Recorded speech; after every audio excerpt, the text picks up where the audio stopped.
Hello everyone, good morning সকলকে।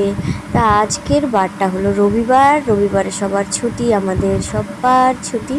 তো আজকে দেখো সকালবেলা ওরা দুজন গিয়েছিল বাজারে, বাজার থেকে এসে তারপরে একটা ওই প্যাকেটের খাবার নিয়ে এসছে, ওটাই বসে বসে খাচ্ছে আমার ছেলে আর খেলছিল। আর এদিকে বাজার নিয়ে এসছে, তো আমি মাছগুলোকে আলাদা করে নিয়েছি। মাছগুলো রান্না করব আমার ছেলের জন্য, আর ওই কটা তুলে দিলাম কাল রান্না করব দেখে। মাছের মাথা আর 2 পিসের মতো মাছ ছিল। তো যাই হোক, ওর জন্য মাছ নিয়ে এসছে আর আমাদের জন্য আজকে নিয়ে এসছে মাংস। কারণ কি, ও হলো মাংস মানে মাটন খেতে পারে না তো ঠিক মতো, সেই জন্য মাছ নিয়ে এসেছিলো। আর ও সকাল থেকে বলছিল কাতল মাছ খাবে, সেই জন্যই আর কি ওর জন্য মাছ নিয়ে এসেছিলো। যদি মাংস খায় তো ওখান থেকে খাবে আমাদের থেকে, কিন্তু মাটনটাও একটু কমই খেতে পারে। তো যাই হোক, দুপুরবেলা রাস্তা দিয়ে দেখো আচারওয়ালা যাচ্ছিলো, তো আমি আবার 10 টাকার তেঁতুলের আচার নিয়ে এসে খাচ্ছিলাম। আর এইদিকে রান্না বসিয়ে দিয়েছি। আর আজকে মানে সকাল থেকে তো ওয়েদারটা ভালোই ছিল, কিন্তু যখন রান্না বসিয়েছি তখন এমন জোরে বৃষ্টি শুরু হয়ে গেছে যে কি বলবো। আর রান্না করতে করতে এদিকে জামা কাপড় দিয়েছিলাম বাইরে, সেগুলো তুলতে তুলতেই অর্ধেক ভিজেই গেছে প্রায়। তো এই দেখো মাছের ঝোল রেডি আমার ছেলের জন্য ঝাল ছাড়া। আর বৃষ্টি এমন জোরে এসছে, ওকে সবে স্নান করিয়েছি আর বৃষ্টিটা যেই শুরু হয়েছে ব্যাস, ও আর কোল থেকে নামে না ভয়েতে। দেখো ভয়েতে একদম জড়িয়ে ধরে আছে।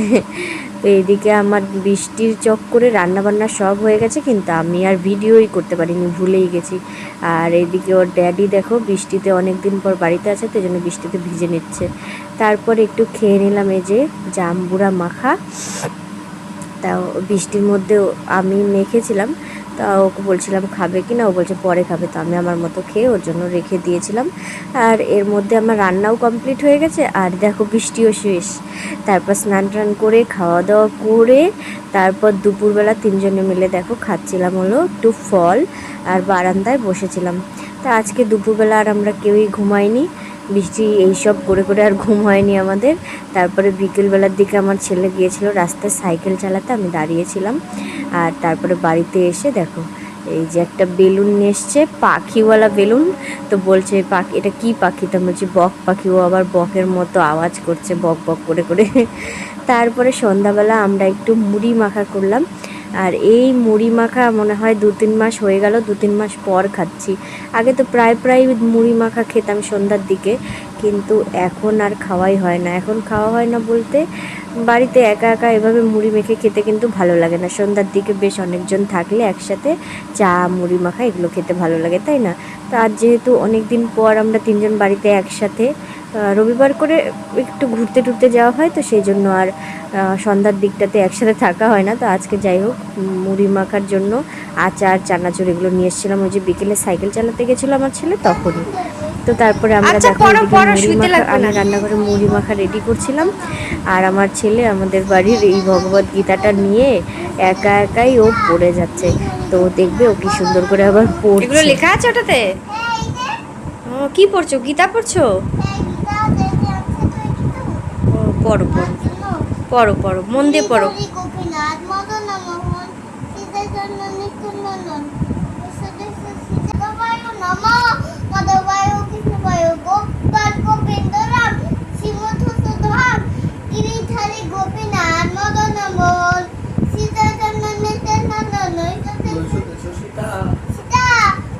হরি গুরু বৈষ্ণব বৈষ্ণব ভগবত গীতা। এই পাশে কি এটা? ঠাকুর। তো ওইদিকেও মানে গীতা বের করে ও গান করছিল, ওই যে শ্রী অদ্বৈত নিত্যানন্দ যে গানটা আছে না, হরি হরয় নমকৃষ্ণ, ওই গানটা ওর মুখস্থ একদম।